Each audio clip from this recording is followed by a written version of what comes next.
Welcome to STV. నా పేరు శ్రావ్య. Bulletin updates చూద్దాం. పొదలకూరు నిమ్మకాయల యార్డు వద్ద ఏఐటీయూసీ ఆధ్వర్యంలో మేడే వేడుకలు ఘనంగా నిర్వహించారు. ఈ కార్యక్రమంలో ముఖ్య అతిథిగా ఏఐటీయూసీ జిల్లా కార్యదర్శి యనమల మధు పాల్గొన్నారు.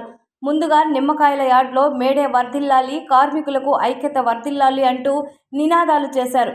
అనంతరం యార్డు వద్ద ఏఐటీయూసీ జెండా ఆవిష్కరించారు.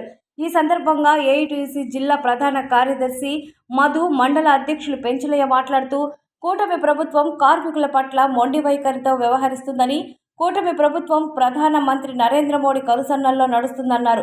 కార్మికుల పక్షాన నిలబడాల్సిన కూటమి ప్రభుత్వం కార్మికులను విస్మరిస్తుందని మండిపడ్డారు.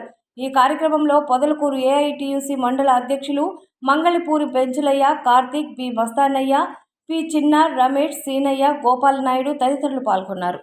కార్మికులు ఐక్యత వర్ధిల్లాలని, కార్మిక సంఘాలన్నీ ఏకం కావాలని మేడే సమర్థంలో 140 దినంలో మేము కూడా కార్మికులు ఐకమత్యంగా అయిపోయి కార్మికుల కోరికలు తీర్చాలని మోడీ గారు దయచేసి మీరు చెప్పే విధానాన్ని మార్చి కార్మికుల ఐకమత్యాన్ని ఆమోదించి లేబర్ కోర్టులు రద్దు చేయాలని చెప్పి ఇప్పటికే రద్దు చేయాలని కార్మికులంతా ఏకమయ్యి మన తిరుపతిలో కూడా మహాసభలు కూడా జరిగినాయి.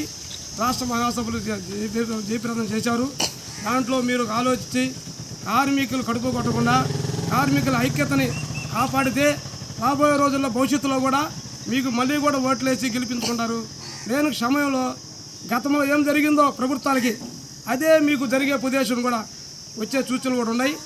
అందువల్ల కార్మికుల్ని అనుకున్న కోరికల మేరకు వాళ్ళ కోరికలు తీర్కరించకుండా లేబర్ కోర్టులు 4 లేబర్ కోర్టును రద్దు చేసి వాళ్ళు అడిగిన విధానాలను బట్టి జయప్రదం చేసి మీరేదో సానుకూలంగా కార్మికులు విధానాన్ని అమలు చేయమని చెప్పి కోరుతున్నాం.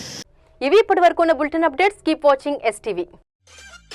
మేము చేసే వీడియోస్ మీకు నచ్చినట్లయితే లైక్ చేయండి. అలాగే మరిన్ని ఇంట్రెస్టింగ్ అప్డేట్స్ కోసం మా ఎస్టీవీ తెలుగు ఛానల్ ని సబ్స్క్రైబ్ చేసుకోండి.